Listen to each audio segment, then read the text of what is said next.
Hi everyone. Today, when the world is marking the International Literacy Day, education, considered one of the basic human rights, has been badly affected in Indian illegally occupied Jammu and Kashmir due to heavy militarization and decades-long unresolved Kashmir disputes. Analysts say how Kashmiri students can pay attention to education when they are witnessing the continued cordon and search operations, house raids, frisking and huge number of forces on roads and outside schools tooting with guns and arresting of youth. Youth and education are inseparable. If one is harmed, the other inevitably suffers. India had consistently pursued a policy of targeting the youth in India-occupied Jammu and Kashmir. In every phase of Kashmir's resistance, young people have always not only stood at the forefront but also set the precedent of struggle in line with the geopolitical circumstances of their times. Consequently, India has always signaled out Kashmiri youth with the aim of both carrying out a form of genocide and destroying their educational careers. In 1990, when hundreds of thousands of Indian troops were deployed to crush the freedom movement, they were stationed in thousands of schools and colleges.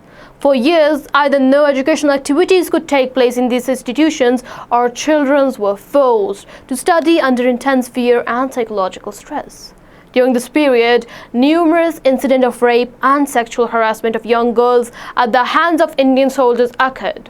Of nearly 90% were never registered, as Kashmiris have ever expected justice from the Indian system.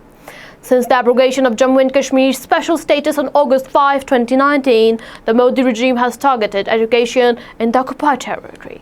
In 2022, 155 schools were shut down on the pretext of being on government land, followed by the closure of 300 fly-arm trust schools. Indians were then forcefully inducted into local institutions, resulting in their dominance over education and jobs. With Jammu and Kashmir's bureaucracy under Indian control, professional exams heavily favor Indian candidates. The August 2025 junior engineering paper leak is just one of the many examples where selected candidates were allowed to sit together and even use the mobile phones during the test.